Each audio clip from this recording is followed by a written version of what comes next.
Hoje você vai conhecer uma pessoa que sabe muito bem contar uma história.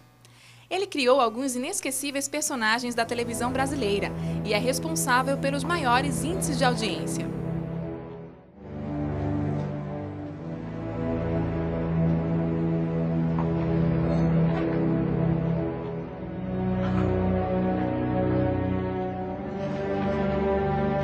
Verdinhas, tão novas,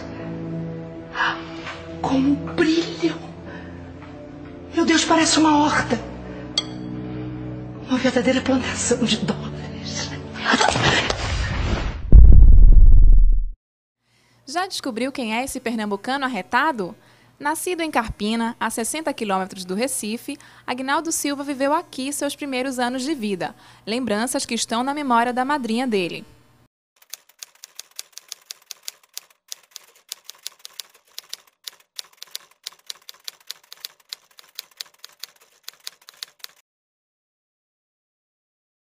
Eu dava banho nele, eu fazia tudo. O prazer todo meu, porque é meu afilhado. Eu posso abrir a boca e dizer, é meu afilhado. Sempre gostei muito dele, né? Considero até como um filho. O registro de batismo do menino Aguinaldo Silva ainda pode ser encontrado na igreja de São José. Os pais eram preocupados com a educação religiosa do filho, que fez a primeira comunhão.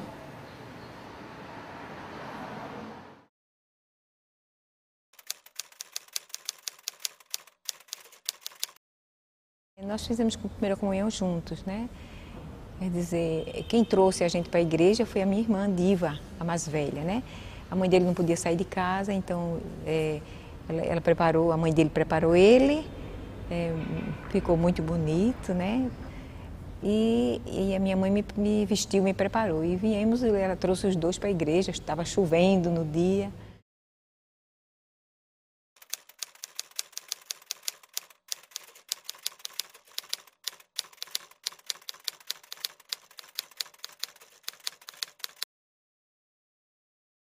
Eu gostava muito da família, dos pais dele, de Dona Maria do Carmo e seu Joaquim Ferreira. E quando ela precisava ir a Recife, eu ficava lá tomando conta deles até ela chegar.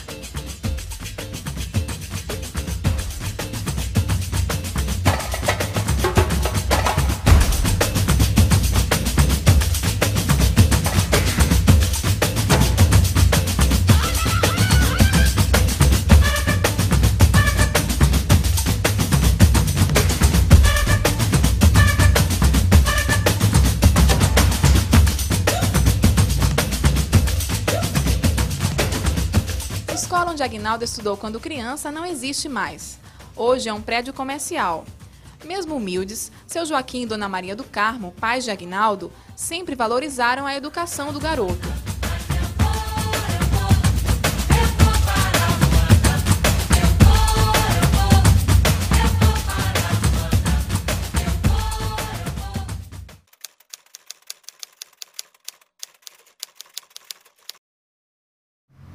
Eles sempre incentivaram exatamente por causa da origem de meu pai e de minha mãe. Então ela não queria que nós crescesse na mesma situação que eles, né? Ele era um menino bem comportado, o que a mãe dizia que ele fizesse, ele fazia, o que não fizer, não podia fazer, ele não fazia. Não brincar na rua,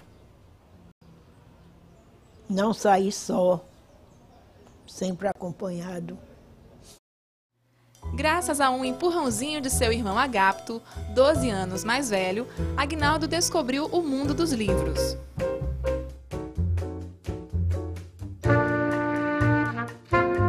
Aguinaldo gostava muito de ler, que Agapto, o irmão dele, trazia aqueles livrinhos, gibi, esses livrinhos de história, e dava a ele, e ele lia tudinho e depois passava para a Sônia, minha irmã. Eu lembro que ele me emprestava, através, né, das nossas conversas, ele me emprestava livrinhos de historinhas, que o irmão dele trazia sempre livro para ele, livro da cidade, do Recife, né? O irmão dele trabalhava lá. Porque eu trabalhava, né? Tinha alguma fonte de renda. E a fonte de renda Durante esse período, era distribuído em casa, né? Dava condições de adquirir o material que ele usava para dar vazão à capacidade dele aí. A leitura despertou no garoto Aguinaldo o talento com a escrita, um dos motivos da mudança de sua família para o Recife.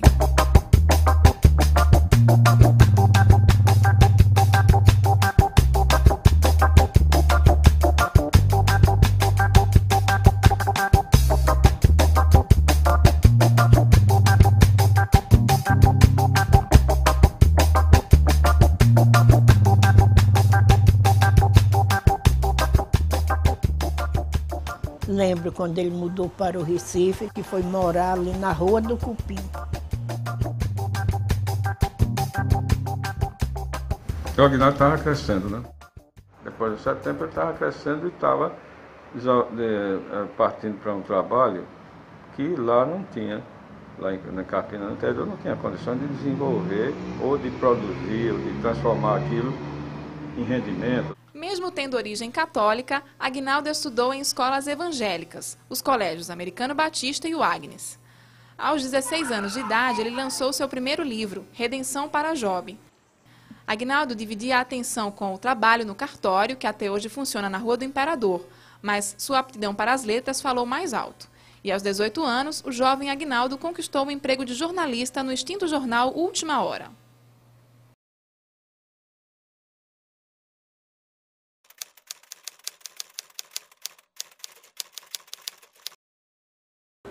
Aguinaldo era uma pessoa muito alegre, muito acessível, muito,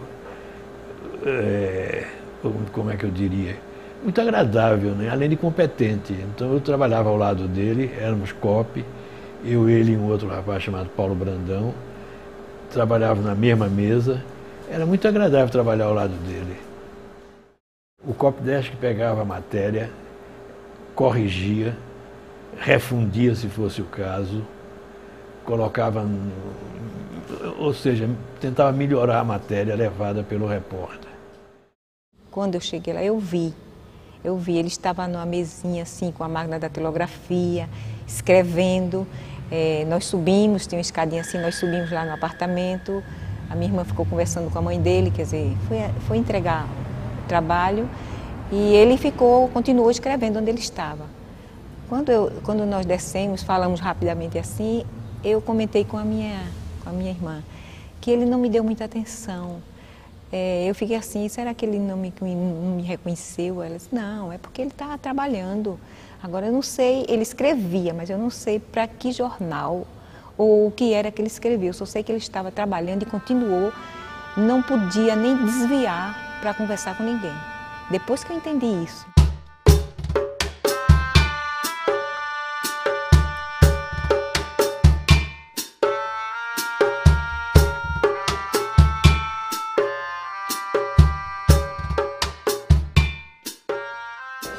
Bom, ele precisava saber escrever, ter conhecimentos gerais, ter experiência. E aí é que é curioso, porque Aguinaldo era bem novo, não tinha experiência. Mas ele tinha lido muito, ele escrevia bem, eram duas qualidades que superavam a falta de experiência. O jornal Última Hora não teve vida muito longa. Fundado em 1962, o jornal, que era de esquerda e apoiava João Goulart, foi obrigado a fechar com o golpe militar em 64. Sejam tranquilos, que dentro em breve esse decreto será uma realidade. E realidade é de ser também a rigorosa e implacável fiscalização para que seja cumprido o decreto do aluguel.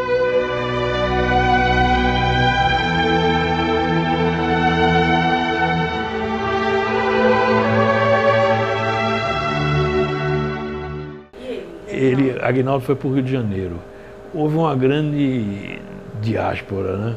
E o pessoal da Última Hora todo foi embora daqui porque ficou sem trabalhar aqui, sem conseguir emprego. Quase todo mundo foi embora. Ficaram pouquíssimos. Porque inclusive os jornais locais, os militares pressionavam os jornais locais a não empregar pessoas que tivessem sido da última hora. Então foi quando ele chegou lá e que não pôde, ficou o pessoal, tudo lá, os funcionários, tudo lá de fora também, e ele tinha algum conhecimento, algumas pessoas conhecidas que também pensavam da mesma forma que ele. Então ele veio para casa, pegou o material e levou, foi se encontrar com outras pessoas. Isso trouxe uma preocupação imensa para a mãe dele, para mim, porque ele estava com medo que, de repente, na rua, entregando esses panfletos, essas coisas, fosse preso também, né? E ele ficou sem ter mais trabalho, sem ter condição de se movimentar, de sair para a rua. Aí eu trabalhava, né? Já trabalhava há algum tempo e a gente conseguiu que ele pudesse viajar para ir embora para o Rio.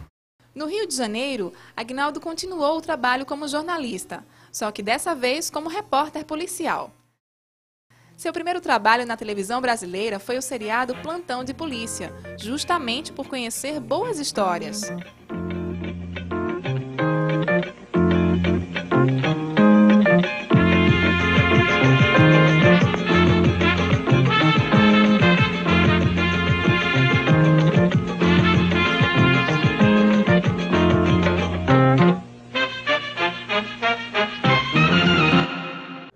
A memória da infância, a tradição familiar, a cultura que ele viveu até os 20 e poucos anos aqui. Em cada personagem que um escritor cria, tem um pouco de uma pessoa que ele conheceu, tem uma vizinha, tem um primo, tem uma família, tem um caso que ele conhece. A ideia da novela é que a pessoa esqueça o dia de trabalho e entre no mundo do sonho, né?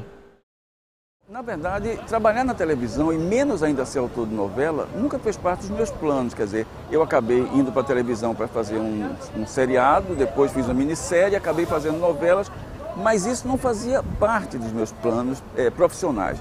Então, o fato é que mesmo trabalhando em televisão, mesmo escrevendo seriados, minisséries e novelas, o que eu continuo a ser é jornalista.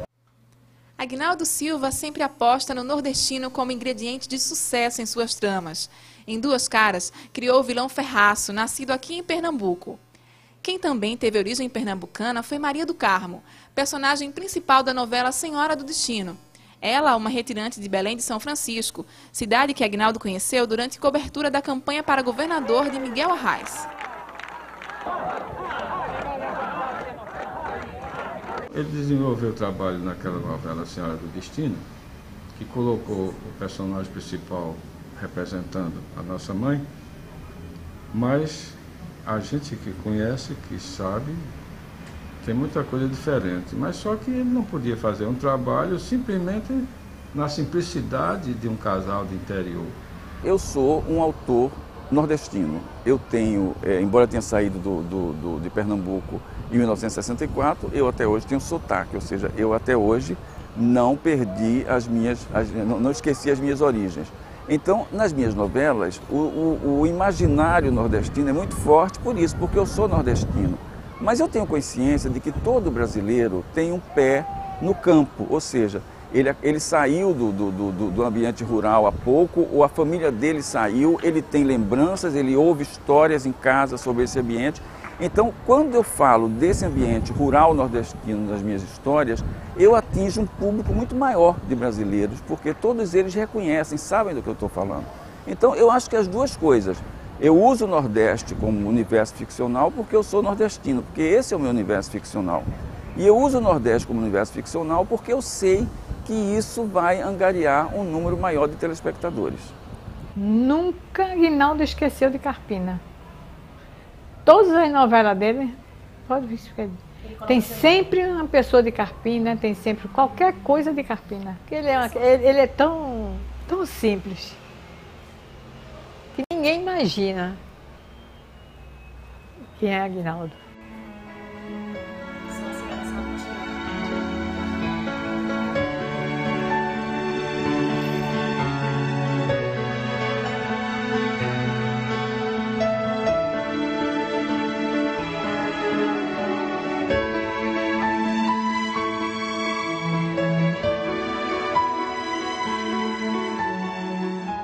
Carpina Carmo tem um significado todo especial para mim porque é uma cidade mítica, é a cidade que eu criei a partir das memórias da minha infância lá. Santinha, eu não mandei matar padre, não mandei matar rock, não mandei matar ninguém. Ou seja, são memórias, não são necessariamente acontecimentos reais, são acontecimentos trabalhados ficcionalmente por mim, mas que acabaram transformando Carpina numa espécie de universo pessoal meu. Não é a Carpina real, evidentemente, mas é a minha Carpina, é a Carpina que eu aprendi a ver quando era criança. Mande notícias no mundo de lá, diz quem fica. Me dê um abraço, venha me apertar, tô chegando. Coisa que gosto é poder partir sem ter planos. Melhor ainda é poder voltar quando quero. Todos os dias é um vai e vem, a vida se repete na estação. Tem gente que chega pra ficar, tem gente que vai pra nunca mais. Tem gente que vem e quer voltar, tem gente que vai e quer ficar. Tem gente que veio só olhar, tem gente a sorrir e a chorar, e assim chegar e partir. São só dois lados da mesma viagem. O trem que chega é o mesmo trem da partida. A hora do encontro é também despedida. A plataforma dessa estação é a vida desse meu lugar.